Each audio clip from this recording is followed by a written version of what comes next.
the year. Would you want to give us an idea about it? What should we have on our dinner plates this Christmas? Funnily enough, I'm a vegetarian, so I'm probably not the traditional, but the thing that we do have, that every Irish family has, that I know Indians love, are potatoes. And we don't just have one type of potatoes. So on our Christmas, so the main dish is of course turkey and ham, or some families will have goose. And that they're the main, so almost every family in the country will have those, so the sales of turkey goes up. But then we have every kind of vegetable and potatoes. So for us it's not enough to just have, you know, lovely boiled potatoes. We have to have roast potatoes, garlic potatoes, mashed potatoes. You name it. You name it. And so there's all these kind of very traditional dishes, but also things that we don't have the rest of the year. Like we have something called bread sauce. And that's a sauce, it's a white sauce, nice and spicy with some cloves in it, but it's made from bread and cream, and that's served at Christmas time. So do you miss your Irish dinners here? Well, especially this part of the year? Well, I do, but when my family came last year to India, we recreated that Christmas. Lovely. And my wife brought many of the ingredients that we would need for that here to India.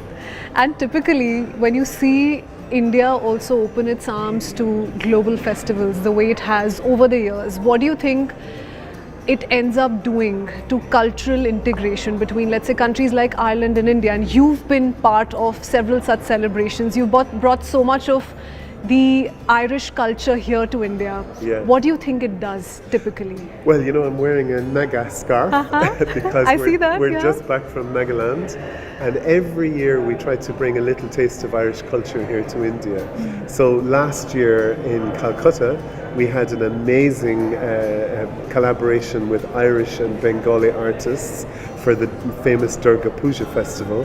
This year we were in Nagaland and we brought music, we brought an amazing Irish bands that brought traditional instruments and singing and dancing.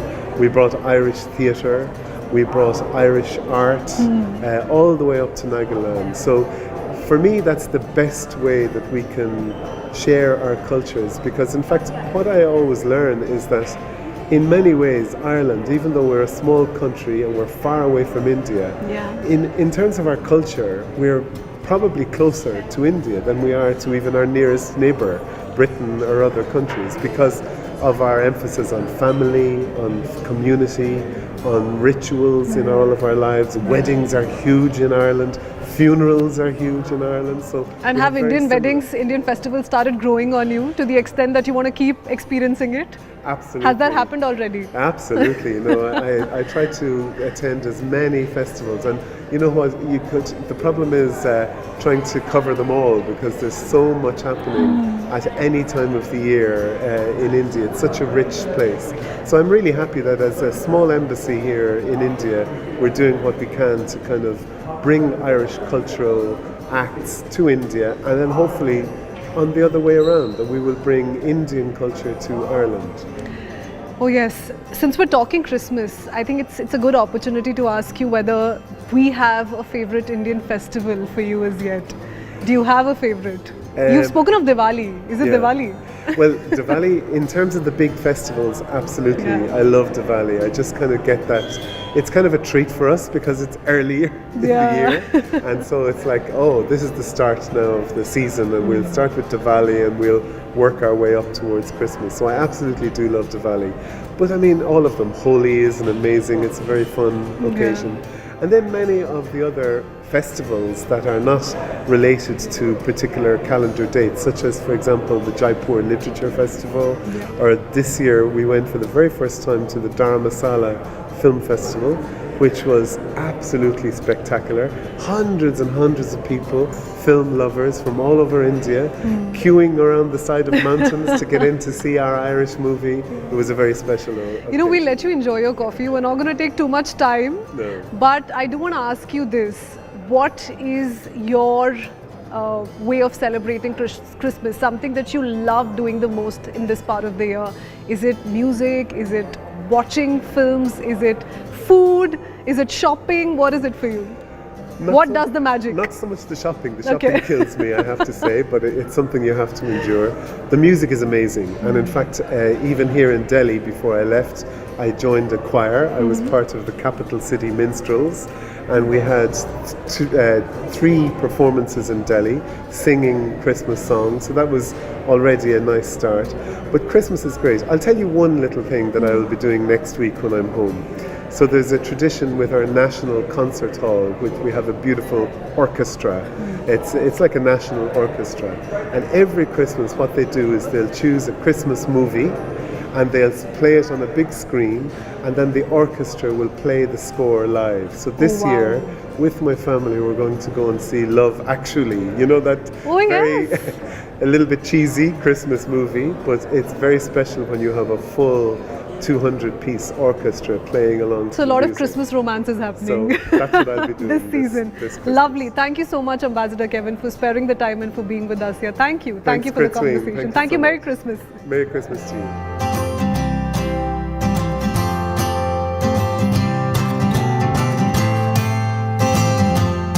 The wonderful conversations that we've had all through today, truly celebrating the spirit of Christmas, and no better way really to wrap up the special episode, the Christmas edition on the Breakfast Club from the Gingerbread House at the Leela Palace. It was a day full of warm conversations, hot coffees, and the really delicious plum cake which was prepared by the chef here. We're going to sign off on that note. A Merry Christmas to one and all tuning in today. Thanks for watching. We'll see you in a bit.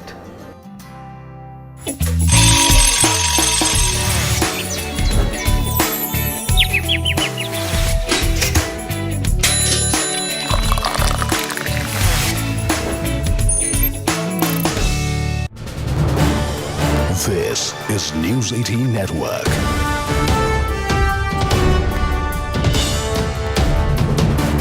India's largest news network. All right, CNN News 18's Kamalika Sen-Gupta is joining us on this story. Kamalika, very good morning to you. Tariq Rahman is returning to Bangladesh today. What we can expect, of course, we know that elections are slated to take place next year in February. Do you see his return to the country will have any impact for the BNP?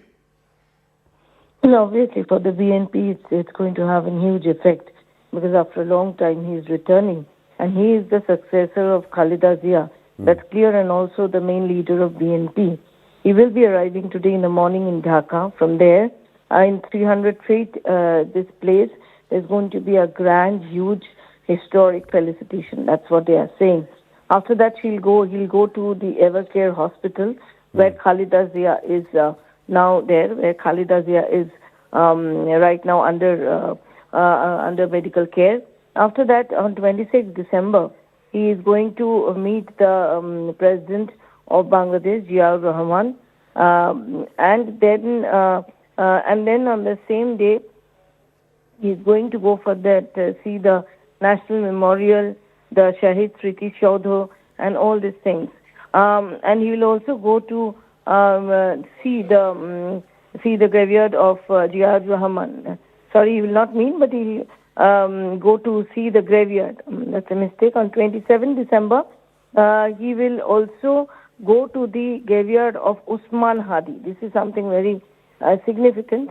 And he will also try to find out and talk to the people who has lost their life, the family who has lost their life in this July revolt, as what they say. So clearly, after reaching Dhaka, he will be starting the political work.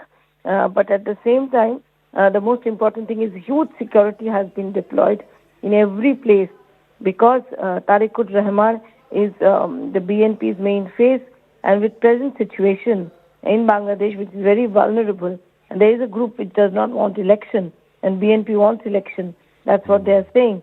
So we'll have to really see what type of security arrangements are actually there and what happens thereafter. That's right. So after 17 years, Tariq Rahman is making a comeback in Bangladesh. And of course, as Kamalika was highlighting, that there is going to be a huge celebration for the BNP there in the country. Thank you so much, Kamalika, meanwhile, for putting this story into perspective. Now, listen to more reactions over this story. They've summoned our High Commissioner also. These things happen back and forth. It's a way of conveying a certain attitude.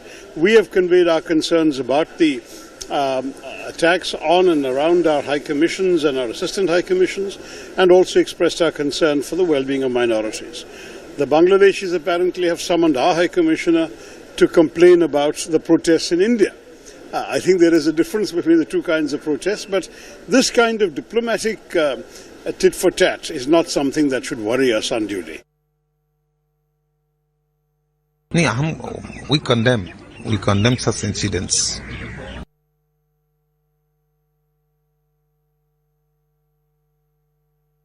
देखिए, government of India को सख्त action लेना चाहिए, क्योंकि Bangladesh Bharat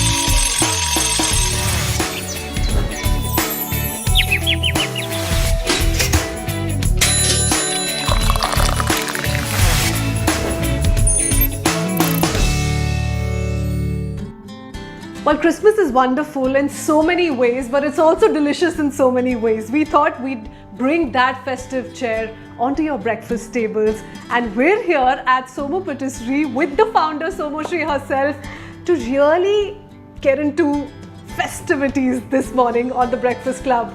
It is Christmas. Somo Shri, tell us, what are we looking at here and what exciting things are lined up for us today? What are we going to be doing over the next few minutes? Oh, okay. So what you see on the table is a classic Malta bundt cake. Bundt because that's the shape. And this is one of our best sellers. People wait for this cake when they come to Somo. So what I'm right now going to do is I'm going to glaze the cake, okay? So I'm going to start glazing the cake. Is there any special preparation that goes into baking this cake, or is it the regular baking time that you're we are very old school when it comes to baking, right? So what we try and do is we preserve recipes. We create like our mums and grandmoms used to bake. So this is a classic pound cake kind, but we soak it in Malta orange juice that is fresh. So you'll get a very nice citrusy hint when you're biting into the cake. And also there's a very warm flavor for the winters, okay? So when I will garnish, you will see that I'll be garnishing with the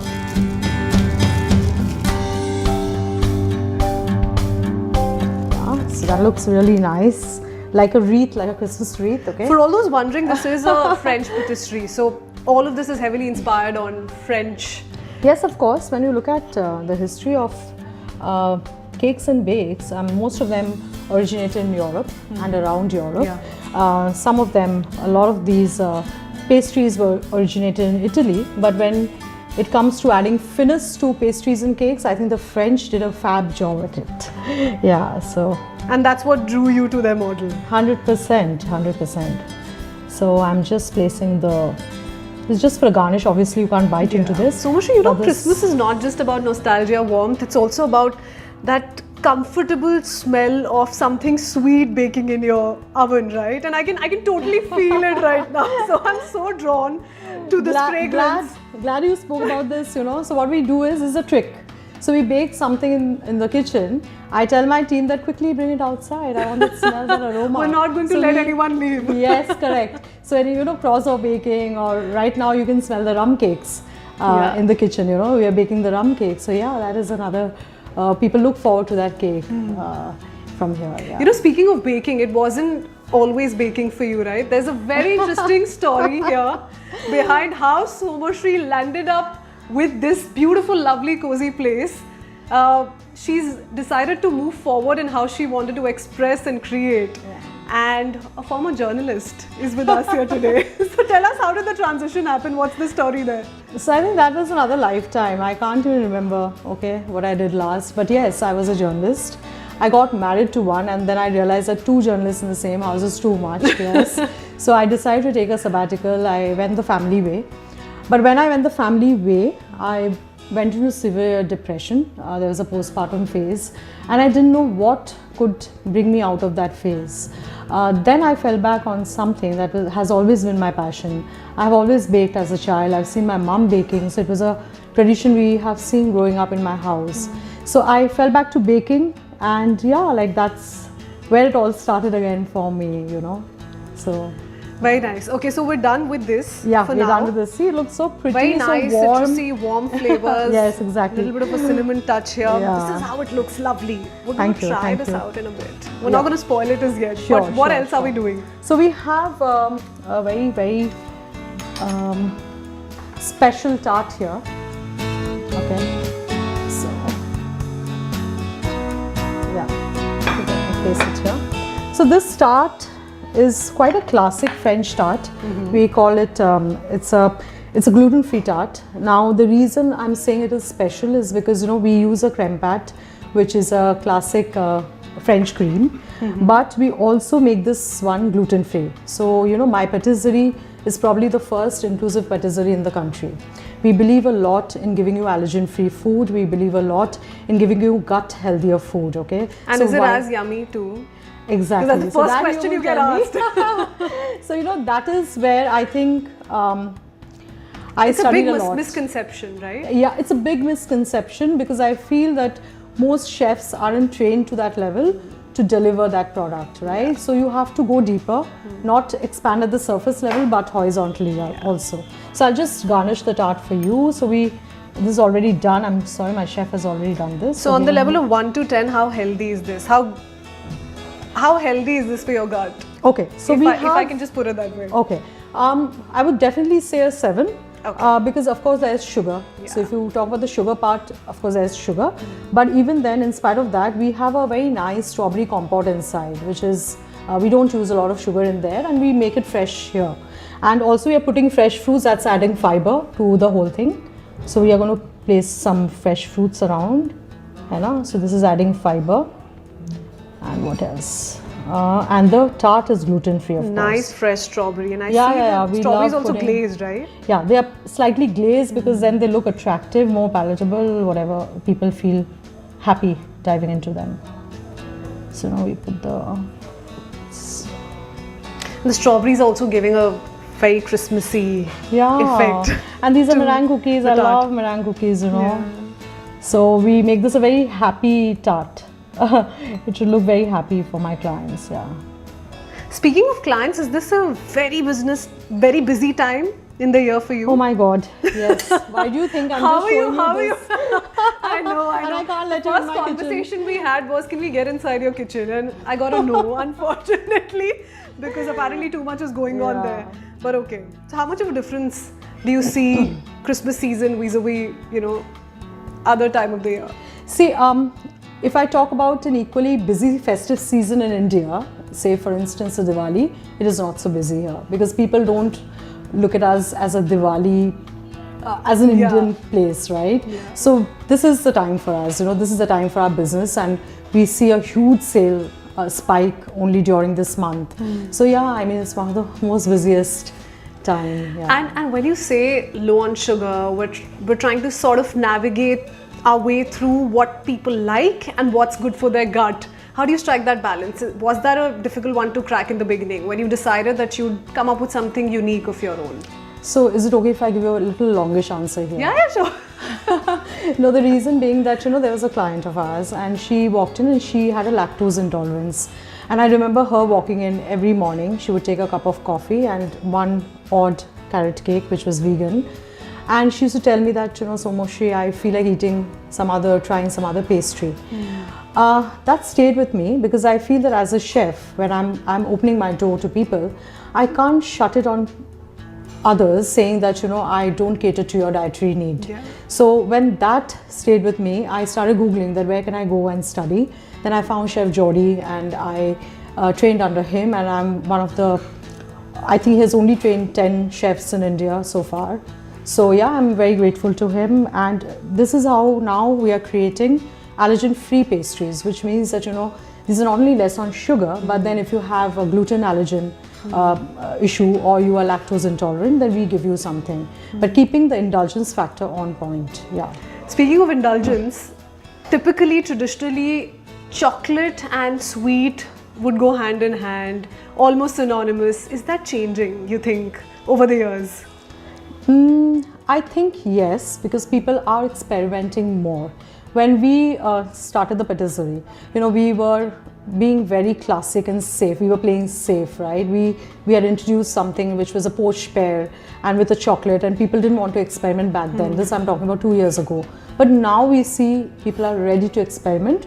Also probably because they have more trust in us and they know that something which is being baked at Somo is going to deliver. So if we just look at everything that's laid out here, Somoshri, what is it that you're not going to be able to find out easily in other patisseries? I will definitely Do we have a favorite here? 100%. I will say the fraisier, because this is quintessentially French. Okay. When you go to Paris, every patisserie will have a fraisier on the display. And last year also we had a fraisier, but this time when we traveled with my daughter, she said that, Mama, your fraisier is not close to this one. And I took it up as a challenge. This year we have cracked it. So what you taste in Paris, you get it here.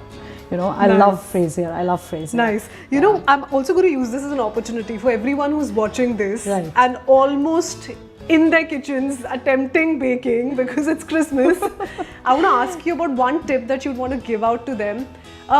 Must not do. So if you do this wrong, you're going to get your cake wrong. Okay. Is there anything on top of your head? Okay. So during Christmas and especially in the winter season, I think people love to use a lot of fruits and nuts in their bakes. Yeah. It's a very simple tip that when you're using, please do not just dump it all in your batter because they're all going to sink down. So you're supposed to be cautious with the quantity? No, not the quantity. So what you do is that you dust it in flour and then you put it in your cake. So then it doesn't sink to the bottom, yeah? So that is, I think, one thing. Okay, noted. Great. I hope you're all making notes. What we're going to do in the meanwhile is try some of this out. Absolutely. Give you real-time feedback. Want to try something. Okay, come on, let's go. Yeah.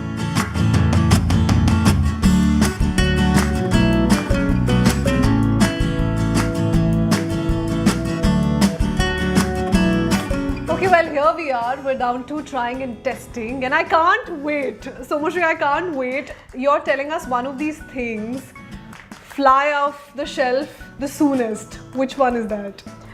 Most definitely the cacao pod. The we are sold cacao out pod, every lovely. single day. You must try.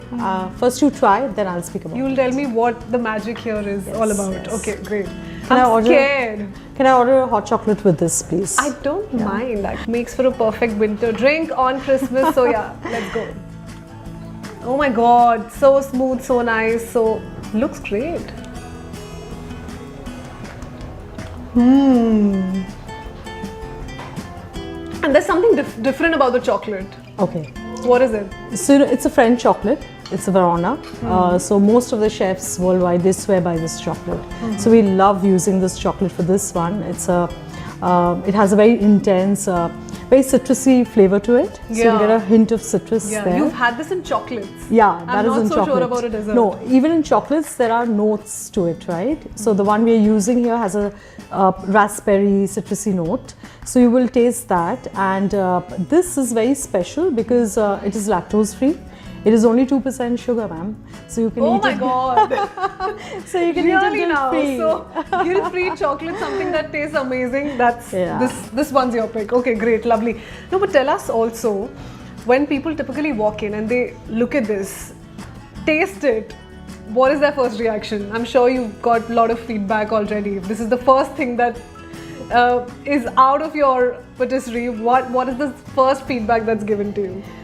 So now we have regulars coming in for this. They call us up, they pre-book so that they just come and pick up. But initially when we had launched this, it was an entremet. People are not very suspicious of entremets here because they don't know what to expect inside. So they were a little iffy that if they should go for a dessert like this. But when we spell out vegan or anything plant-based, instantly it works in their head that this may not be as tasty. So that is the myth we broke with this one. We said we will give you indulgence and we will also give you healthy. Okay, so that is established now and I don't think we have to sell this one at all. Well, I'm taking this one back home for sure. We should also try the tart. Yes, please. We've put in some effort here, not all, but some effort. I'm going to place this back and possibly eat shamelessly once we're out of this. But also, this is gluten-free, like I said, right? Oh, but I want you to dig in. Great. Yeah, this is gluten-free. Okay, great. I'm almost scared of ruining it. It looks perfect. Looks too good for a real bite.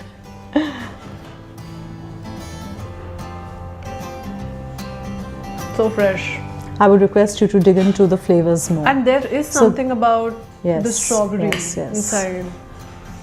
Is that fresh strawberry, crushed strawberry? So, you know, we are very anti using anything out of a box here. So we always use a fresh fruit to make the jams, to make the compotes. So whatever goes inside our cakes are made fresh here and made fresh daily here, okay?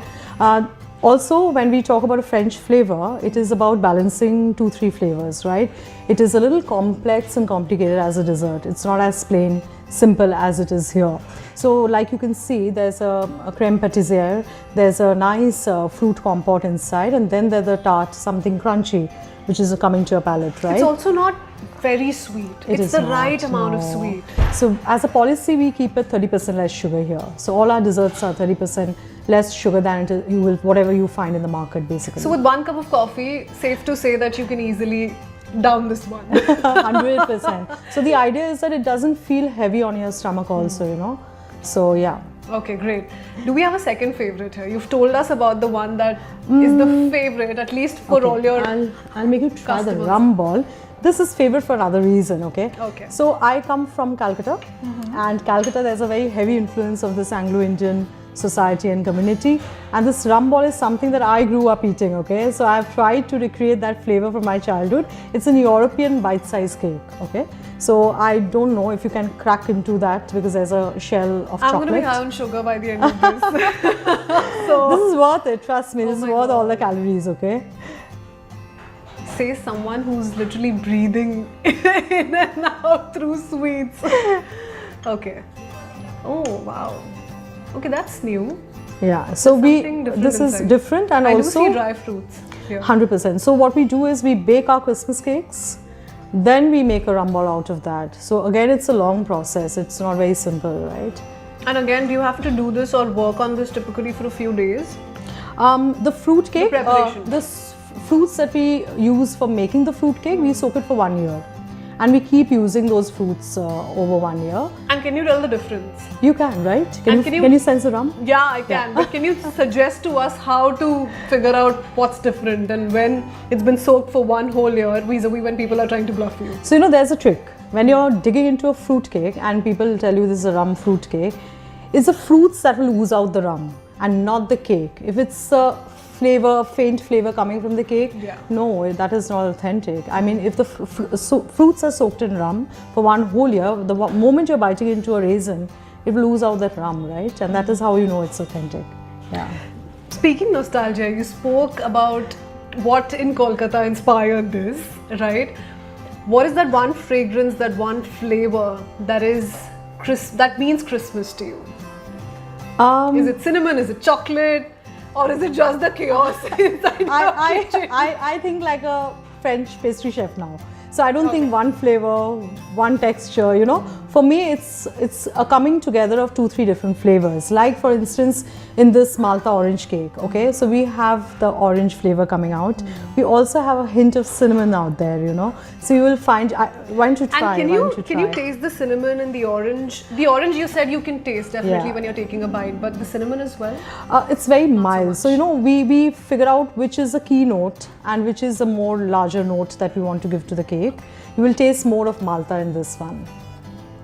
And so soft. Yes. So this is perfect to go with a pot of tea in the morning. You just sit with a pot of tea and it's perfect. Also, is this one of the easiest here to try out at home? You're not giving us the recipe, I'm aware. I've been warned. Everything is out there. Everything is out there. I think when you want to level up your baking game, you just have to think out of the box and you think what are the flavors that can come together beautifully. It's a marriage of different flavors, right? So when you want to up that game, just think through what you're creating. It's beauty, it's art, you know. And do we have a dessert here, Somushri, that was the hardest to crack? So it took a few attempts before you perfected it. Oh my God. Okay. So I have to make a confession here. I might be judged by my chefs out there. Okay. So fraisier is something that, I love a fraisier. Yeah, it's quintessentially French. Lovely. Yeah, it's beautiful cake and it tastes beautiful. I mean, you must dig in. Can you dig in? But will you tell me what's the most difficult part here? Yeah. So what happened is that we make fraisier every year, but this year we traveled to Paris. I took my daughter and she tasted the Fraisier in Paris and she said, Mama, you're still not there with yours. I took it to heart. I was so disheartened. That's a young girl's feedback. 10-year-old, okay. So I took it to heart. I came back and I told my team, this year we have to crack the Fraisier, okay. So what you're tasting right now is exactly how it tastes in Paris, and I'm so proud of this product this year. So am I. Congratulations, thank you. So, but tell me, the cream here and the cream in the tart is the same, correct? Not exactly. So creme pâtissière is a basic French cream we are talking about. The way we, if we put in butter, then it becomes a different variant of that cream. This is a different variant of that cream. It's a diplomat. This is a creme pâtissière. It's a different cream, okay? It's a mousseline. So yeah, there are two creams out there. Lovely. You know, I have a lot of desserts right here. I'm going to dig into this the moment the camera's off. So I'm going to wrap up on that note. Thank you for watching. I'm also waiting for my hot chocolate. Yeah. So we'll see you. Thank you so much for tuning in. And this is all mine. So bye-bye. Tata Harrier and Safari get a new 1.5-litre turbo petrol engine. Is this the new big thing in petrol in the SUV segment in India? Overdrive gets you the verdict. Take a look. Now the Harrier and the Safari have had a lot going for it, but there's always been this handicap of not having a petrol engine option. So when the Hyperion Turbo Petrol finally debuted in this year, it only made sense to have them in these cars, and here's what they're like with it.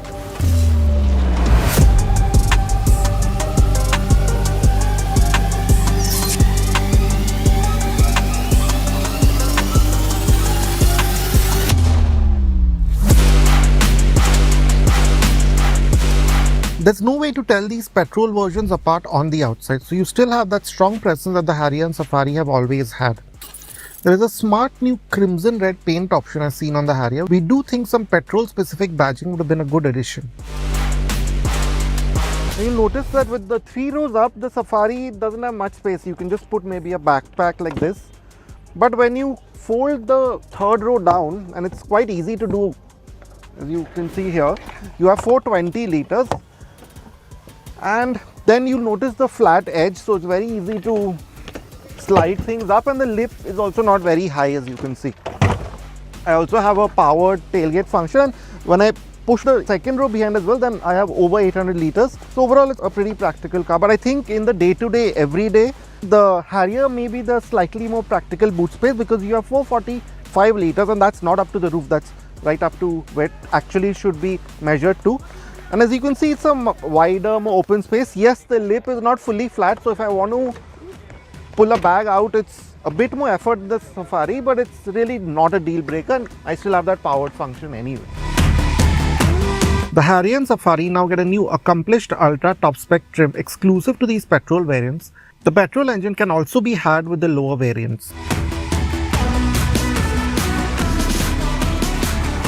Now on the inside of the Harrier and Safari petrol, there have been some changes, just not that Tata has put a new engine and left it at that. So you'll notice first off this massive 14.5-inch screen, again from the Harrier EV, and this rear view camera, which I think is overall a good addition. Yes, it can catch reflections sometimes.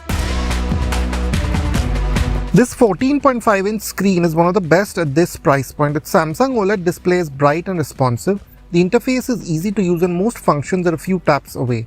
The lack of physical controls doesn't feel as painful here given the larger screen real estate. You have quite a few entertainment options now. Other neat features are the camera washer that makes the good 360-degree camera setup more useful, and the reverse gear synced outer mirrors. But what I really like is this new color theme.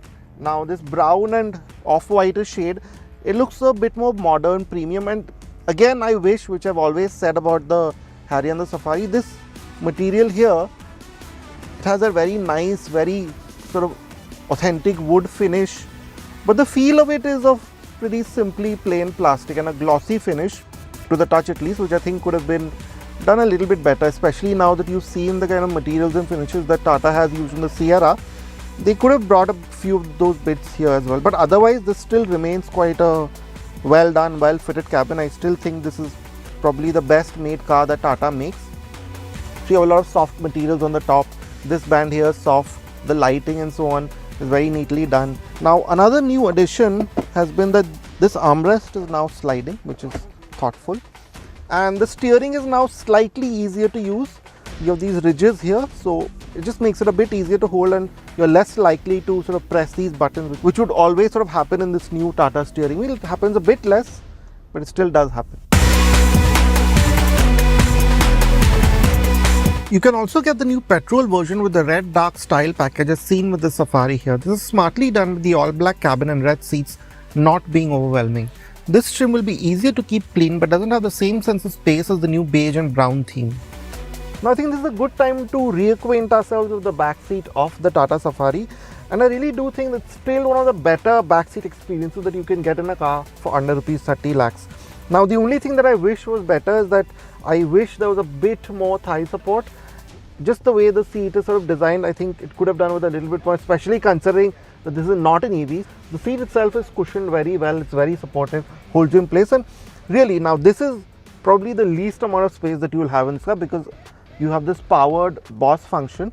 As you can see, that opens up a lot of knee room and leg room for me, and with this sort of ledge here on the floor, I can really sort of have a nice rest for my feet. And then if there's no one sitting in the third row, I can push this seat back and also recline this, as you can see, to a comfortable angle, and then I can really spread out and it's really quite comfortable. But then you still get these sunshades, these JBL speakers, these two 65-watt chargers, and then that very nice feature that we always like, you know, the air vents in the B-pillar. I think that's great and just gives the whole car a premium feel. And then of course in terms of space, you have these small pockets here, a small place for your phone, and those layered door cards.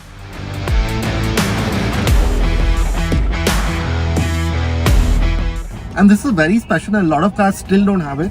The way you can fold the headrest to give you more comfort. You get a ventilated function for the second row in the Safari, which the Harrier misses out on. The Harrier also doesn't get the Boss mode features. The overall space and comfort in the second row of the Harrier and Safari is quite comparable to the Sierra, which only has an 11mm shorter wheelbase. Most of the differentiation comes from the features that give the space a slight edge in these cars. Now I'm about 5'7", and I want to see if I can actually fit in the back seat of the Safari. Now this mechanism is quite easy, and I won't say it's not without intrusions. There is a few humps and this space could be slightly bigger for me, but I can still make my way inside.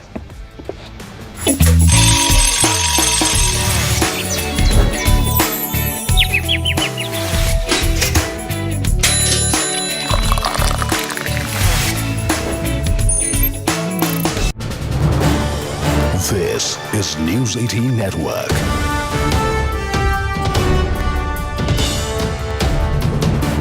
India's largest news network. All right, CNN News 18's Kamalika Sen-Gupta is joining us on this story. Kamalika, very good morning to you. Tariq Rahman to Bangladesh today. What we can expect, of course, we know that elections are slated to take place next year in February. Do you see his return to the country will have any impact for the BNP? Well, obviously, for the BNP, it's going to have a huge effect because after a long time, he is returning. And he is the successor of Khalida Zia. That's clear, and also the main leader of BNP. He will be arriving today in the morning in Dhaka. From there, in 300 feet, this place, there's going to be a grand, huge, historic felicitation. That's what they are saying. After that, he'll go to the Evercare Hospital, where Khalida Zia is now there, where Khalida Zia is right now under medical care.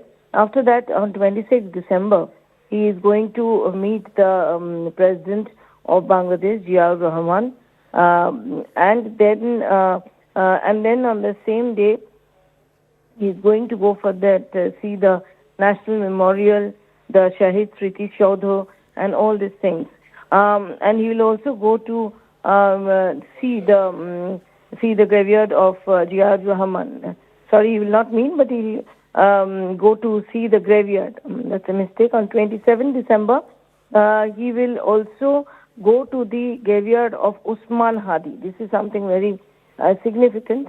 And he will also try to find out and talk to the people who has lost their life, the family who has lost their life in this July revolt, as what they say. So clearly, after reaching Dhaka, he will be starting the political work.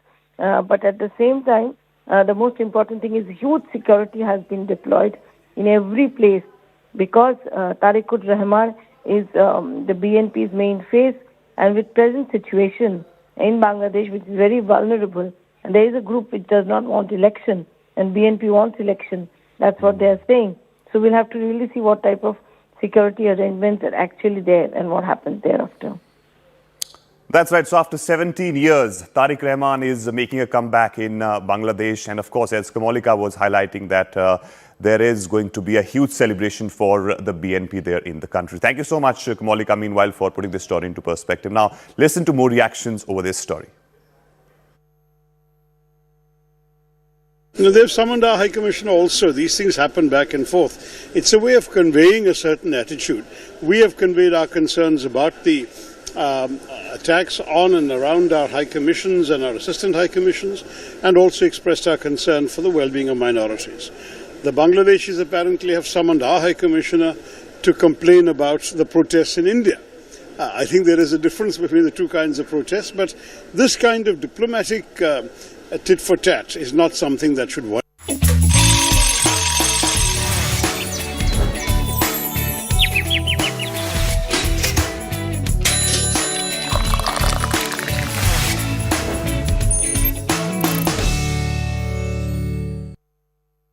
Well, determined young mountaineer Kamya Karthikeyan has reached her next campsite around the Antarctic ice. Now, this stretch took her about 6 hours, and each of these feats brings her closer not just to the South Pole, but also in making her the youngest mountaineer to accomplish the Explorers Grand Slam. Listen in from her.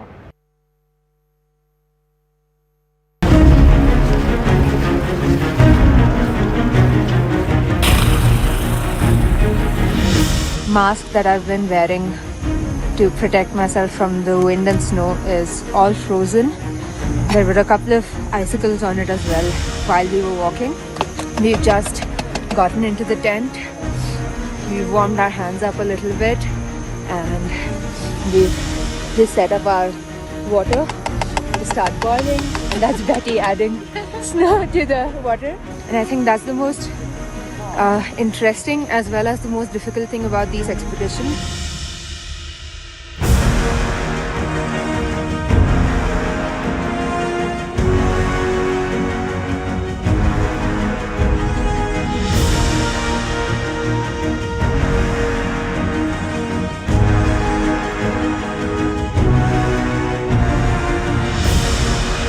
I'll go to sleep early and probably have an early start tomorrow.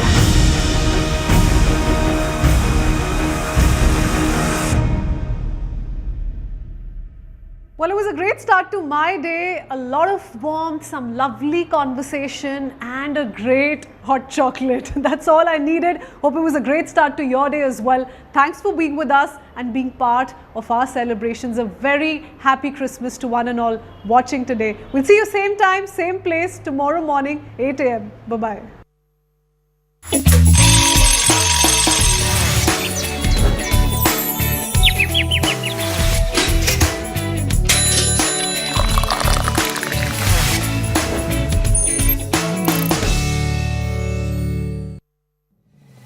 Many things have changed in the last 20 years, but our partnership with you only got stronger. Political parties. RTI enabled India's right to know. System needs to become more transparent.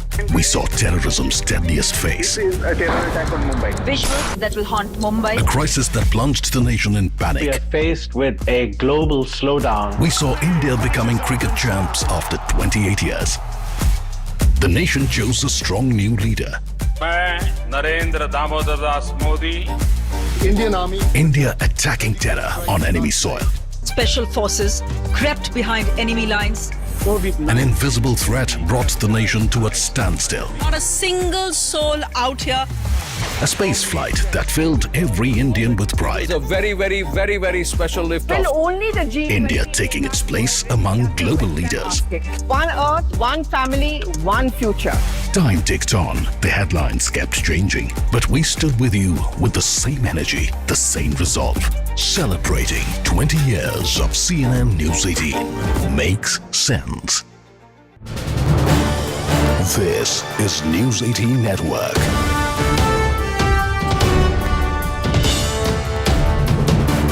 India's largest news network.